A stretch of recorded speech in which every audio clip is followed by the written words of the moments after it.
Okay, this is going to be part 2 of our reading of Romanism, Its Aims and Tendencies by L.W. Granger, 1854.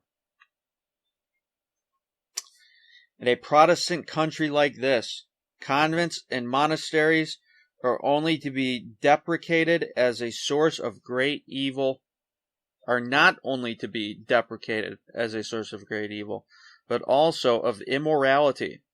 Around them is thrown a barrier of high walls to conceal their inmates from mortal vision, and to exclude them from all other influences save that of papal authority and subjection.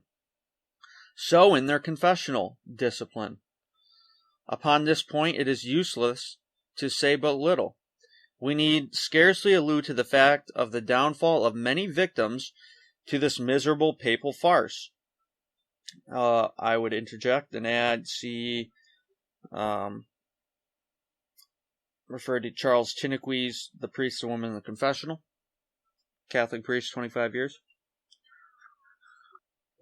Of its miseries and damning influences, the stings of a distracted conscience, the stain of character left upon the soul of the unwilling victim, is a deed of darkness which cries out against us from the ground.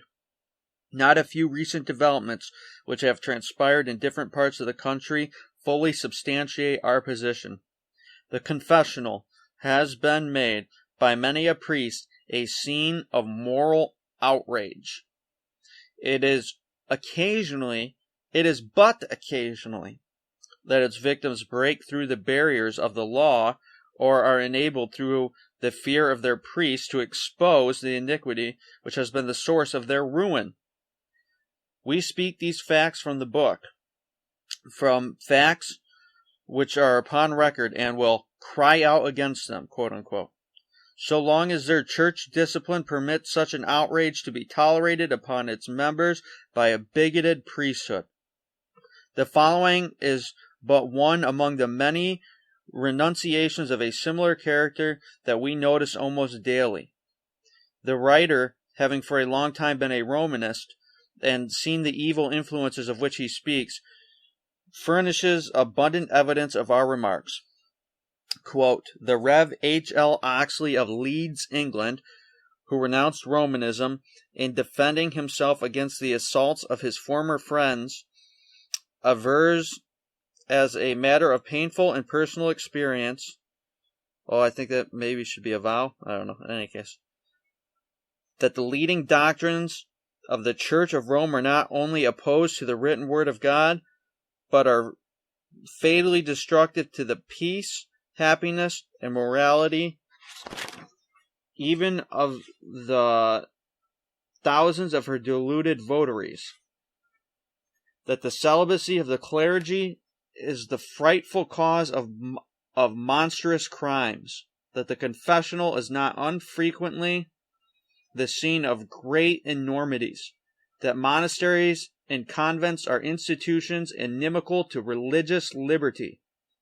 That monastic vows have been and are to many who take them the cause of keen regret, fruitless tears, and unavailing sorrow. I would say also read The Awful Disclosures of Maria Monk, and look up Sister Charlotte's testimony. Such confessions as these speak for themselves, and are worthy of our consideration, because they bring in their tread a crime not only punishable under our laws, but a source of immorality on the part of these Romish seducers. If the Church sanctions such an outrage upon its members, who can at all wonder that it is as corrupt as hell, and its ministers fit subjects for the penitentiary and gallows? As every day discloses some new developments in reference to the awful crimes perpetrated by the Roman Catholic clergy, we give the account of another horrible tragedy, the facts of which appear to be too well established to admit controversy. Licentiousness of the Roman Catholic priesthood. The subjoined document is a matter of record on the docket of the mayor of Allegheny City, and is a matter that, in spite of its hideous details, should be made public, evincing as it does the unfitness of papist priests to occupy positions in this country in which their licentious acts prove so detrimental to the virtue and happiness of the people. The subjoined case will be brought up shortly for investigation in Allegheny City, at which time it is known that the disclosures of the most startling character in relation to the practices of the Roman Catholic priesthood will be made public. In the meantime, we refer to our reader the following confession, made in the most solemn manner before William Adams, Esq., Mayor of Allegheny City, New York paper. The voluntary confession of Eleanor Lawrence, formerly of Elk County, State of Pennsylvania, now of Allegheny City, taken before William Adams, Mayor of said city, July 7th, A.D. 1854. And here is the record. The said Eleanor Lawrence doth of her own free will and accord confess and declare that she is 14 years of age, that her mother died when she was 16 years of age, that her father,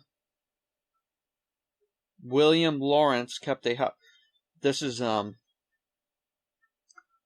printed this book when I was at college, and I had extra printing funds, and it was basically printed on a fax machine, or like a copier, so it's very bad quality, and I don't know if there's editing errors, but this doesn't seem to make sense, but we're just going to read it anyways. Again, who knows, we're just reading this for the record, because it says that this Eleanor Lawrence doth of her own free will and accord confess and declare that she is 14 years of age, that her mother died when she was 16 years of age. So that obviously doesn't make sense. So I don't know what the deal is, but we're just going to keep reading it.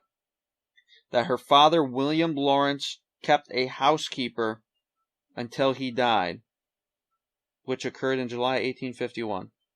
At my father's death, he left me heir to $5,000 in money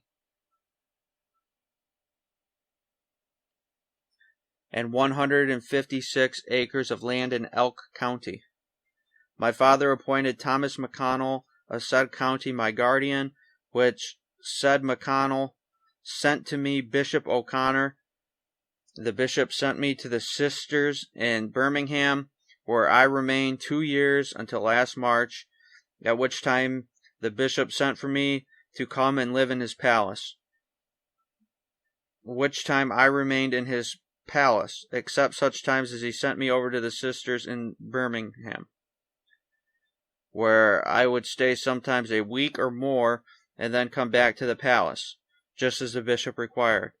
About 1 or 2 o'clock on a certain day, I cannot now remember the exact day, but it was in the month of August last, the bishop rang his bell, which the servant girl answered. He said it was not her he wanted, it was Eleanor Lawrence. I then went, because the commands of the bishop were, in all capital letters, imperative, ! And in parentheses.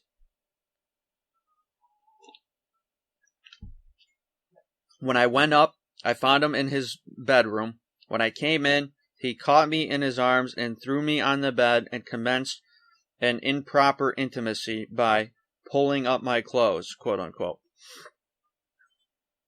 I commenced to cry and halloo with all my might when he put his hand on my mouth and breast and told me I must not resist a bishop or priest, because if I did not, I would get a good reward in the other world and escape the torments of purgatory. But I still resisted, and when he could not accomplish his purpose, he then took my hand and rubbed it over his person. At another time he called me up to his room to show me some pictures, and when there he made some improper advances. I picked up a pair of tongs and threw at him, and started to run down the stairs thinking I could outrun him. But he caught me and pulled me on his knees and told me if I ever did the like again, that Sister Margaret would have to kill me. On a day of the retreat of the Catholic priests, some of whom were in Allegheny with the bishop, I took the opportunity to escape from the palace, for the girls in the palace never get out, only into the backyard, in the following manner. I rang the bishop's bell, the servant came up and asked if the bishop had got home. I said yes, and then pulled the wire that leads from the front room to the bishop's room and ran down to the front door as if to answer the call. When I opened the door and ran into the street, I met a lady and told her I had just run away from the palace and wanted her to find me a place. One day during the time I was at the palace, the servant girl and myself were going through the subterranean passage leading from the palace to the church, where there is a trap door, which we both got and lifted a little. I just want to add this here. I think it is relevant. According to the whistleblower kid's testimony, most of those videos have probably been scrubbed from online, but it was Gabriel and Alicia Dearman from Hampstead, London, whose father was Ricky Dearman, the actor, and videos were released on the internet by the parents, the mother and the stepfather of the confessions of their children, 8 and 9 years old, Alicia and Gabriel, to sexual abuse that they were undergoing. And there were several videos, even police records, that were released with extreme amounts of detail. The kids couldn't have been making it up.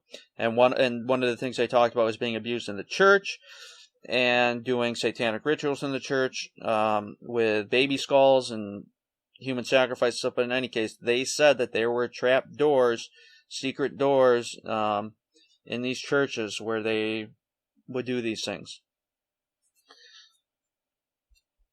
So, continuing, it was so heavy we could not lift it up entirely. When we lifted it, the smell of stench that came out was terrible. I asked the servant girl, whose name was B.R., what made such a smell. She told me it was old meat, but I told her I did not believe it, and insisted upon knowing what it was. She then said it was the sisters' dead babies that were thrown in there, and the priests were the fathers of them. When I would cry to this girl and say I was afraid of the bishop on that account, she said that was nothing, as she slept with Father McCann all the time at nights, and that Bishop O'Connor had to do with her in the library. For this reason I ran away. Her mark, Eleanor Lawrence. So I'm assuming that's a signature and that she couldn't sign her name, so she wrote a mark. And then it looks like there's another.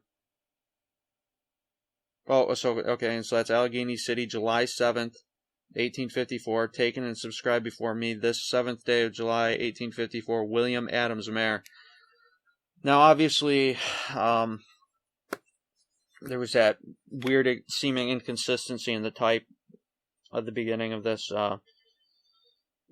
record, but I mean, we just look at the stories that have come out in the recent years about the sexual abuse of children in the Catholic Church, and so, I can document mainstream news websites admitting to it, and so it's obviously very well documented, and so there's no reason not to believe it. And I've heard other stories about these. I know Eric John Phelps, the Baptist preacher, author of the book Vatican Assassins, he talked about how he knew a guy that was, I believe it was an electrician or something, and he did some electrical work for a convent, a nunnery somewhere, and he was doing stuff up in the ceiling, and the one of the sisters said, whatever you do, don't go near this one room, and he went naturally and removed the tiles from the ceiling and looked in this one room, and there was lions in there, like lions, and other, I've heard other stories of a similar nature to this. Jim Arabito, in one of his, I don't know if it's Babylon is fallen, or in one of his lectures he talks about how they in South America somewhere, maybe it was in Cuba,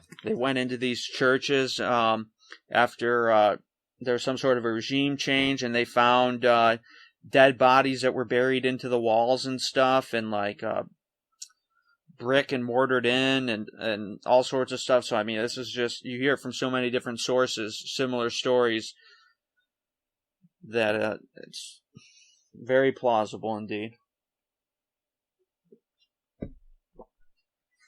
Unfortunately. So, continuing on here. Are not these startling disclosures? What first attracts our notice on opening the trap door? The sister's dead babies thrown into that loathsome grave. Who was there to claim identity to those decaying victims thus cruelly sacrificed and butchered? Where were the parents of them all? Ah, sad to tell, they were not there, no. But the deposition informs us that priests were the fathers of them. When the girl would cry and say that she was afraid of the bishop on that account, the reply from the servant girl was, that was nothing, as she slept with Father Mahan, McMahon, McMahan, all the time at nights, and that Father O'Connor had to do with her in the library. To whom has all the above reference? We answer, to Roman Catholic bishop and priests, setting themselves up as ambassadors of Christ in a Protestant Christian land. And, of course, this is why the Bible calls the doctrine of celibacy a doctrine of devils, which vow all these priests and bishops take. Reader, what think you of convents and the minister's palace? Are they not the gates of hell, leading down to the chambers of death? Are they not the plague spots of the earth, where incense and virtue are sacrificed upon the altar of unholy and unrestrained passion? Are they not the dens that lead to death, and do not their steps take hold on hell? Have they not cast down many wounded, till a dart strike through the liver, as a bird hasteth to the snare, and knoweth not that it is for their lives? What a catalogue of dark deeds and crimes will the day of examination in that city unfold to the Christian world? Heartrending and sickening indeed it will be to every citizen who loves virtue and morality in the people. Thanks be to God, the eyes of the American people are becoming opened.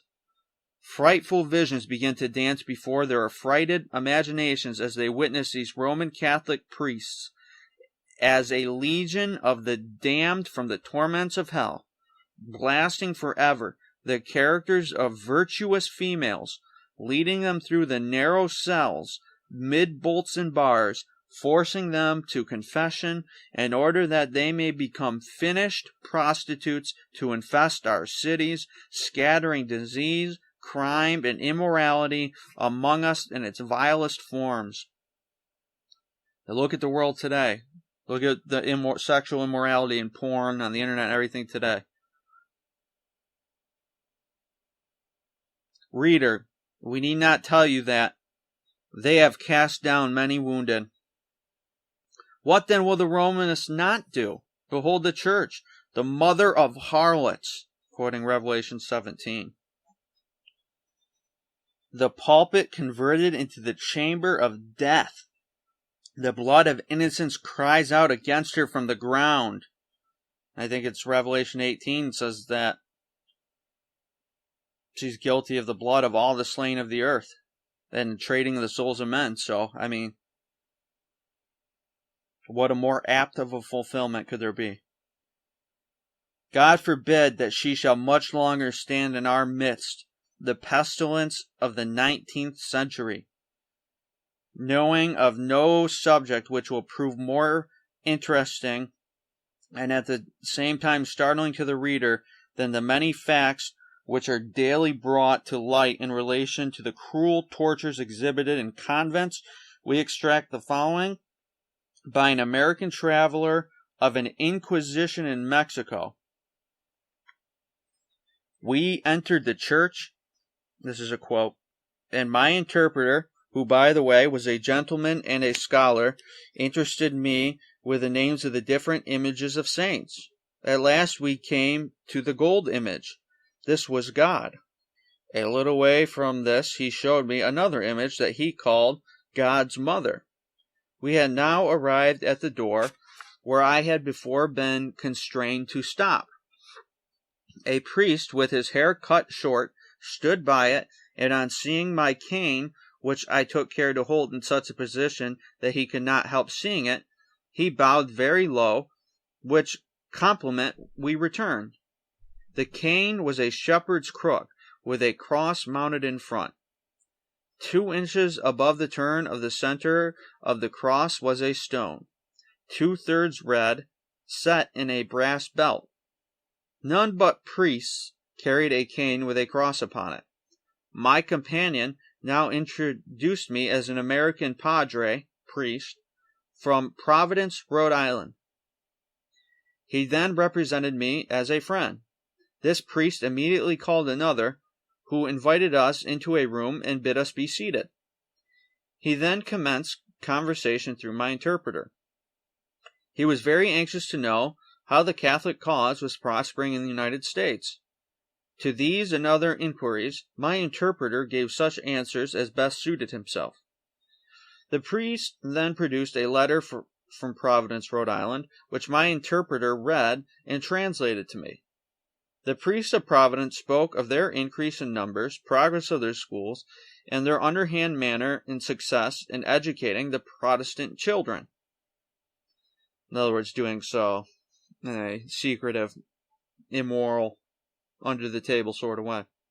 And also their power, and Chiniquy, in his 50 Years in the Church of Rome, talks about how the priests were commonly seeking to use the confession and going to Protestants and saying, oh, somebody confessed they found a bunch of money that belongs to you, and the priest would make it up to make it seem like the Catholic Church was such a moral church and the confessional was such a good sacrament that they do everything to try to get Protestants to join. Continuing on. And also their power in politics. I didn't say it. That comes from Charles Chiniquy's 50 Years in the Church of Rome.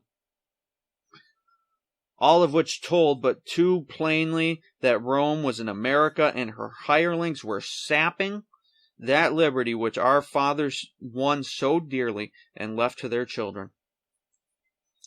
Quote, we left this room and passed through a dressing room and descended a long flight of stairs that led to an underground room. This room was dimly lighted with candles as we passed through it, and from thence we passed through an alleyway that led to a tomb. In this tomb is deposited the bodies of distinguished persons, and the stench was so strong that I turned away. Now, if you look it up, a Catholic church, especially cathedrals anyways, but I believe all Catholic churches must have the bones or some other relics of a quote-unquote saint in order for Mass to be said there. This tomb also was dimly lighted with candles. We passed through this room and down another flight of steps, at the bottom of which I distinctly heard groans. The priest gave a signal rap, and a door opened, and we entered. My blood chilled in my veins as I looked around. I will not attempt to describe my feelings, nor the thoughts that ran through my brain. I had read and thought much of an inquisition room, but the fact that I was actually standing in one and looking at the hellish instruments of torture and beholding those poor victims stripped and bruised while their piteous moans and deep suppressed sighs rang through my ears, it was enough almost to drive me mad. I longed for the strength of Samson to set them free. So, I'm interjecting here. So this person walked into, and the Inquisitions are still being carried out today that went on in the Dark Ages, where they killed hundreds of millions of Bible believers, and this person walked into it. And of course, the Roman Church herself teaches that the Church has never erred, nor can it. Papal infallibility. Their doctrines have not changed. They've never repudiated officially that what they did was wrong. And they call Thomas Aquinas, who is the one that he's the church father they call the angelic father. He's the one that championed that heretics should be put to death. And if you go to the Vatican.va, that's in his Summa Theologica, you go to the Vatican.va website today for Thomas Aquinas' page, and it says that he's a teacher for our time whose doctrines are in perfect harmony with the faith. And so this is still going on today. And this whole thing going on right now, I got to be careful so I don't get censored on YouTube, with the supposed, thing that's making everyone wear MASKs. It's all a pretense so they can start rounding up people again in open daylight. But so this is crazy. I had no idea what was going to be in this book. I printed it almost on a whim when I was in college several years ago. And at the first several pages, I wasn't sure if it was going to be worth reading at all, but this is certainly interesting. Okay, let's continue here. There stood two hideous black Mexicans, one holding a scourge in his hand, while the warm blood stood in drops on the end of the strands. Now, another point. Read about the Ustashi during the time of World War II, where these Catholic priests put on soldiers' uniforms and were torturing the Orthodox Serbian Christians.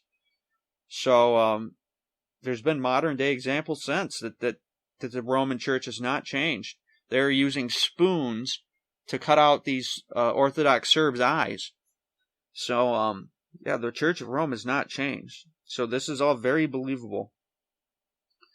And of course, what happened in Nazi Germany was nothing more than a carrying out of the Inquisition, as I've proved on my website in the article, Do the JEWS Rule the World? ?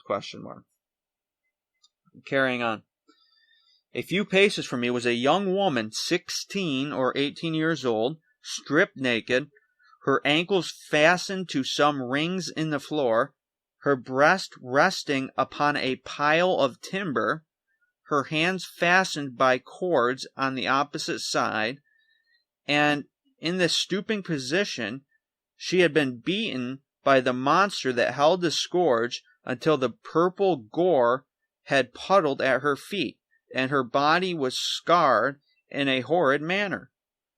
I inquired the nature of her crime, and learned that she had accused one of the priests of a crime that in this country would have sent him to the state prison. But for daring to speak the truth, she would probably never come out of this room alive. I saw one with a cord tied to her fingers, and suspended from the top of the room, which was arched over. And of course, that was a common method of torture in the Inquisitions. Others in chains, in different positions, some with iron balls fastened to different parts of their bodies, being murdered by inches in the most cruel manner, in other words, very slowly, killing these people as slowly as possible to inflict the most amount of pain possible. While quite a number of indescribable torturing machines were unoccupied. The victims in this room were all women. As the priests rule this country, they can punish the men in some other way. As I passed the plaza and saw the large cross erected, I said to myself, let Cortez live in story, but let his name be remembered only to be mentioned with abhorrence.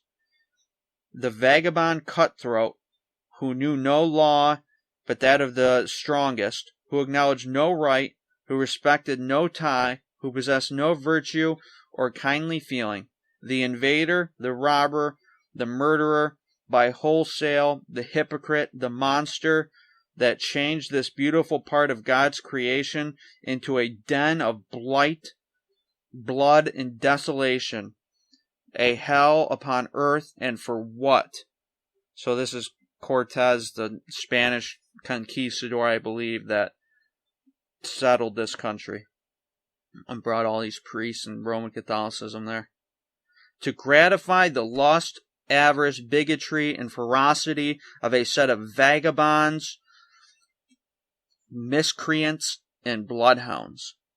The author and propagator of Roman Catholicism in this part of creation may well serve as a beacon of everlasting infamy to future ages. All his talents, fortitude, and valor are insufficient to wipe out this act. The heathen Montezuma or his nephew Guatemozin were Christians compared to Cortez or his successors, the Catholics. American citizens, that's the end of that quote. Can we longer remain in silence? Will Americans, true Americans, forever slumber? Will they not penetrate to the interior of this edifice and behold the corruption which is being spread over the land? Will they not rescue our glorious country from their thraldom? Will they not uphold and protect the institutions of our native land, these institutions bequeathed to us by our fathers, purchased by their honesty and integrity and sealed with their blood, handed down to us without one stain, gained by wading through fire and water, that under them we might increase in goodness, live happy, and die contented? Shall we remain silent and tamely submit to the insults which these minions of the Pope heap upon us, calling our schools godless, our Bible a falsehood, telling us to our faces that our parents are living in adultery and that we are the children of sin, building convents where our officers cannot enter, convents to immure within their walls our sisters and daughters, if they can prevail, who are the joy of our hearts, the star of our existence? Is it necessary for their good to shut women from the world made for their enjoyment? Is it necessary to sacrifice youth and beauty upon the altar of lust? Common sense cries in thunder tones, no. We may slumber for a time, but we shall awake, shake ourselves from the lethargy into which we have fallen, and strike a blow that will be felt. They will quail beneath our ire, and the throne of Rome will shake if not fall. The groans of those sacrificed on its shrine, the moans of the wounded, the blood of innocent victims, arise and bid us avenge their wrongs, and to learn from the past how to guard ourselves for the future. Babylon is fallen. Revelation 18. It is natural for us to inquire in the next place, when will these things have an end? We answer, never, so long as the Pope of Rome is the instrument by which this extermination is to be effected.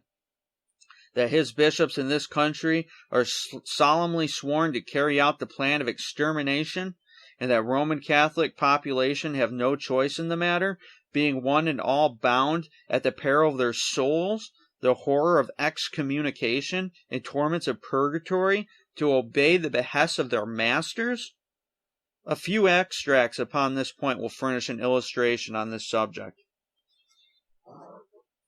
Daniel O'Connell, this is a quote, at the Corn Exchange, Dublin, October 11th, 1843, said, "You should do all in your power to carry out the pious intentions of His Holiness the Pope. Where you have the electoral franchise, give your votes to none but those who will assist you in so holy a struggle." Unquote. These are the solemn words of Daniel O'Connell. Mark, It is the struggle for carrying out in the United States the pious intentions of His Holiness the Pope. Quote, in May 1844, a lawful political meeting of Americans unarmed and unwarned was fired into. Without one particle of provocation, 8 young Americans were deliberately killed, shot down by arms in the hands of Irish paupers, some of whom declared they could not help having the guns, they were sent to them. Unquote. Reader, you may be shocked at the charge and profess to doubt, but your doubt shall be removed. The courts of justice in the city of Philadelphia furnish the sworn absolute proofs. Quote, at that time, the Bishop of New York wrote to Mayor Harper that he, quote, had prevented in New York such a riot as has been committed in a neighboring city, unquote, Philadelphia. The Bishop of Philadelphia could also have prevented the appalling riots in his diocese just as certainly, just as easily as they were prevented by the Bishop of New York. He did not choose to do so. And Chiniquine is 50 Years in the Church of Rome, documents how John Hughes, which was a bishop, I don't remember in what state, basically stopped the draft riots that were occurring during the period of the Civil War because they were all Catholics that were engaging in this mob violence. And I believe he was the one that started it too. Continuing on, why? The Philadelphia riot was permitted, nay, concocted, because a test blow was then to be struck at the liberty of speech, quote unquote. Other riots before and since have been ordered as demonstrations against the liberty of speech, or some other liberty which His Holiness, the King of Rome, execrates and curses. We make no questionable charge, no accusation which fair reason and the facts do not clearly warrant. If one doubt exists, name but that doubt, and it shall be overwhelmed with unanswerable proofs. The liberty of the press, quote unquote, has been already brought under as complete a censorship in the United States as exists in Italy or Austria. No paper, with but here and there an exception, daring to utter one manly thought on the subject of Romanism, the penalty being the cowardly fear of losing the patronage of votes. This base trackling is open to the day, so palpable, so deplorable, that arrangements or proof would be thrown away. And I think it was Archbishop Quigley that said, I think that was in the 20s or 50s, you'd have to look it up, but he said, let the politician dare say one word against the Catholic Church, and his reign will be a short one indeed. And he also said, when the United States rules the world, the Catholic Church will rule the world. I believe that was Archbishop Quigley. Continuing on. The liberty of speech received its most appalling attack in 1844. The shock was repeated at Pittsburgh when Barker was assailed by the bishop's rioters and thrown into prison because he dared to expose Peter Den's, the Roman Catholic Church Fathers, theology, a class book in the Irish colleges of such obscene and disgusting filthiness that the bishop excused it by declaring it was not intended for the people but only for the priests. From what I understand, he wrote a book called The Garden of the Soul, and it was extreme sexual immorality. And a man in the early days of England published it in English. It was originally written in Latin, and he got arrested for corrupting public morals. Used by the lusty, wifeless priests at confession to pour its corrupting pollution into the ears and hearts of the poor, weak wives and sisters whose sins these demigods profess to give. These fellow countrymen, American citizens, are some of the many reasons that are beginning to arouse an American sentiment, a sentiment of profound contempt and indignation at the vast hordes of popish convicts and paupers, as beggars, who, escaping from the grinding oppression and starvation at homeland upon our shores, and at once go to work to pollute our ballot box, to take possession of our offices, to crowd our poorhouses, fill our rum shops and prisoners, exterminate or break our laws, destroy our schools, trample our Bibles, blacken our sources of intelligence, fill our cities with conflagrations, mobs, assassinations, and riots, and to crown all, compel vote-hunting demagogues or on bended knees to kiss the dust upon their feet and humbly protest they are our better citizens. So, just to make this clear, so in order to destroy freedom of speech, it sounds like they purposely had dense theology published. I don't know.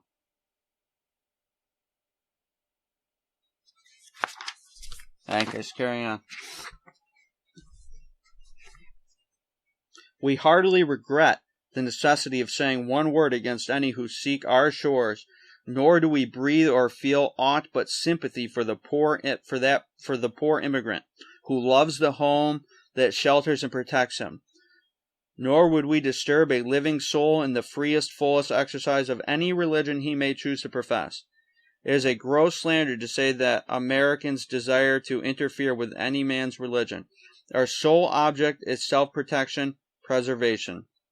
We wish to arouse the feelings of every true American to this important subject, to point them to the appalling consequences that must and will follow the perseverance of the enemies of this country in carrying out their avowed designs. The American creed is no kings, no popes, but an enlightened people, devoted to the maintenance of American principles without sectarianism in politics or religion.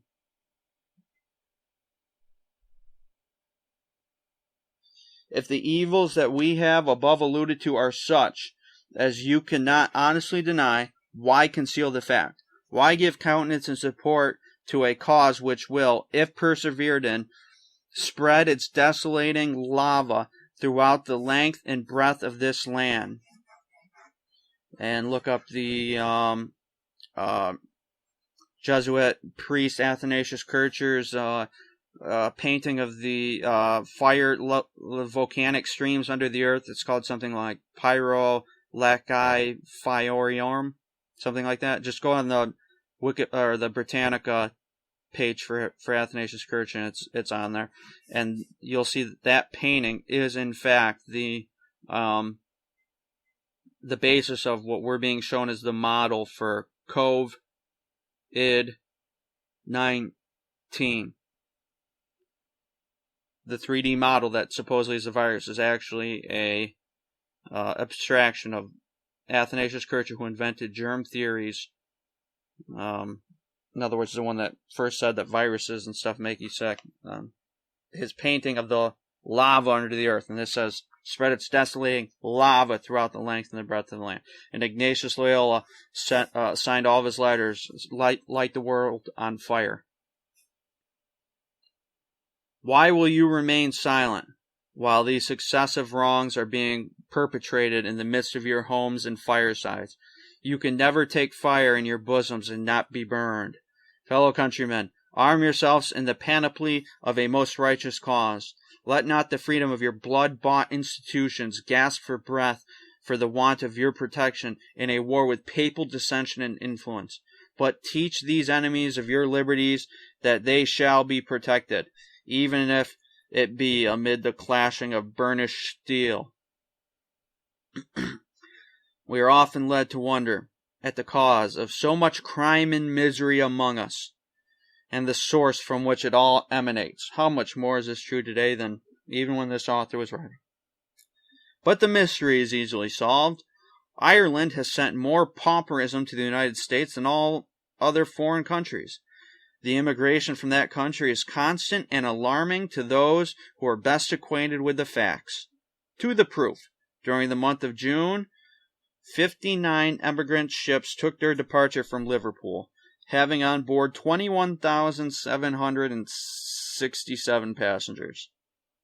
Of these, 32 ships were bound for the United States, having on board 13,866 passengers, composed of 2,124 English, 818 Scotch, and 9,042, and the remainder 2,382 natives of other countries. That a greater amount of crime is committed from the subjects of the Catholic countries is a fact beyond controversy, and that they not only fill our poorhouses and prisons, but enter our ports armed with filth, disease, and death, is too plausible for us to question here. The cause to which all this evil is attributed is in the fact that it is the legitimate offspring of their church government, as will be seen by the following. And Charles Shinnequin has 50 years in the Church of Rome. Talks about he was a Canadian priest. He talks about the plan of the bishops to take over America slowly by taking over the cities first.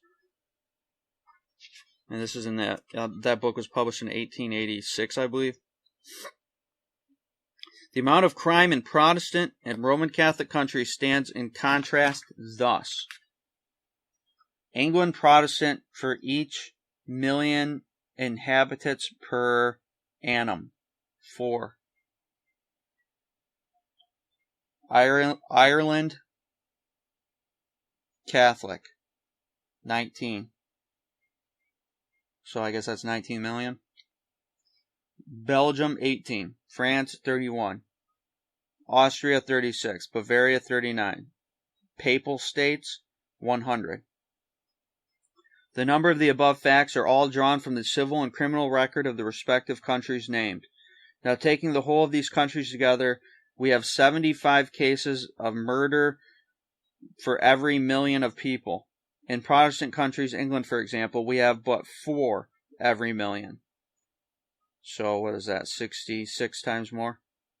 Aside from other demoralizing influences of popery, the fact now to be named beyond doubt operates with the great power in cheapening human life in Catholic countries.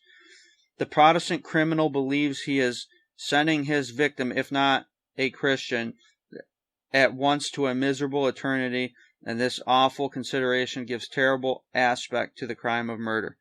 But the papist only sends his victim to purgatory, whence he can be rescued by the masses, the priest can be hired to save for his soul, or his own bloody hand and heart will not hinder him from doing that office himself.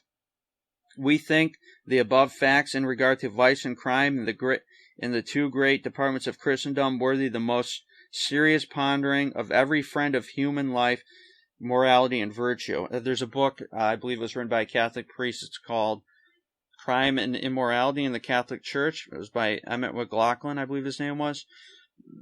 And I believe it talks about how the mob was formed by the Catholic Church. The number of illegitimate births per annum in different cities are as follows. London Protestant, 4%.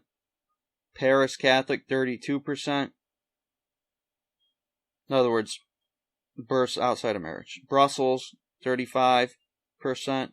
Munich, 25%. Vienna, 51%. Rome, 3,500 in the Pope's own. How does Romanism promote crime? Protestants are taught that sin destroys both body and soul, while Romanism teaches that sin does not destroy, provided the perpetrator of any crime will purchase a pardon from the priest. There's also the penance and the confessional where they can be forgiven of anything. Absolution. Which is done by a sum, one of the sacraments of the Catholic Church, which is done by the sum of money so small as to render it plain to everyone, Catholic or Protestant, that for the benefit of the priest, the more sin, the better. comment is unnecessary. And of course, that was the indulgences that Luther preached against, and the reason why. The secret is out and the mystery is solved. Just so long as the tide of immigration continues with its present rapidity, just so long as we will be exposed to the same results. And where are all these immigrants coming from today in America? Down south. And what country is that? And what's the predominant religion there? Yep. Let's see. That American cities will soon see the necessity for urgent action on their part. In this respect, we have but little fear, and that in the present excited condition of the country, when the masses of the people are becoming alarmed and jealous of their institutions, we consider the subject paramount to all other interests possible. Having now alluded to a few of the many demands made upon us by Romanism, we will next turn our attention to another demand made upon our government by the same power, of more importance to us as people and the institutions of our country than any to which we have alluded, and equally worthy of serious consideration. What further does Romanism demand? It demands an interference in the affairs of government. In the following remarks upon this part of our subject, our language will be found plain and pointed. We have nothing to gain or lose in a political point of view by our loud denunciations against this crying evil. All that we have in view is our country, our whole country, and nothing but our country. When we say our country, we mean her glorious institutions, her sacred forms of liberty, for which our fathers so long panted. And when we refer to our country in the hallowed associations that cluster around the American Revolution, we are not unmindful of those faithful and honest patriots who aided and sustained us in that eventful struggle. Lafayette, Steuben, Montgomery, Pulaski, and other noble foreigners. No. While noble patriots will ever receive a hearty response from the heart of every true American, we are not willing to desecrate our war of independence with the pauper rabble of the present day that now curse our country. There is probably no theme which Americans love to dwell upon like that of their country, and when they see their glorious institutions, which were wrought out of a hard and well-fought struggle, yielding to foreign subserviency, this is then they feel that revenge is sweet. It is then that the American people will present a firm, unbroken front to every encroachment made upon their rights as freemen, and freemen too, of a country sanctified to freedom by the blood of a pure and patriotic ancestry. We acknowledge no power here save that invested in the Constitution and laws of the country. The stars and stripes they will defend, even though it should prove in the end their winding sheets.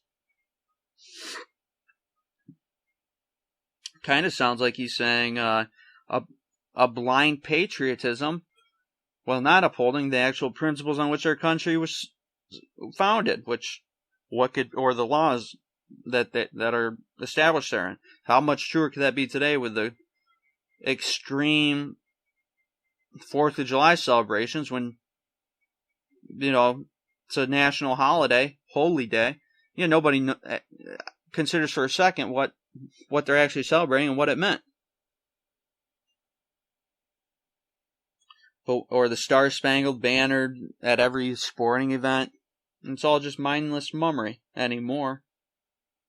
So it sounds exactly like what this author's describing here. But we have said that Romanism demanded an interference in the affairs of government. By this, we wish to be understood as confining our remarks to an unlimited point of view. In the first place, quote, how does Romanism make this demand? And secondly, through whom does this inference emanate? Our answer is ready. We need not trace our researches further back than since the tide of immigration began to flow in upon us with such fearful rapidity, which dates its origin about the time of the Jackson dynasty. We do not, however, attribute to that administration this great influx of foreign immigration. We are merely alluding to facts. But we cannot avoid the incontrovertible fact, a fact that admits of no contradiction, that the party of which General Jackson was the embodiment has been the instrument through which Irish Catholics have made this demand and interference in the affairs of our government. From that time down to the present crisis, in order to gain and secure votes for that party, the naturalization laws, which fix the probationary time of naturalization of all foreigners, have been set at defiance and rendered null and void. No sooner do we see them thrown upon our shores in swarms like so much rubbish and freight than they are dragged to the ballot box with a vote in one hand and a glass of rum in the other, to disgrace the very instrument through which American citizens can alone redress their grievances. I would comment those videos that came out in the last month or so by A. Jones of INFO Wars that he took of this border crossing point in Mexico, and Catholic Charities was involved there, and they were basically, and this is during the COVID-19 so-called pandemic, and they were just basically being ushered right in without any sort of test or anything.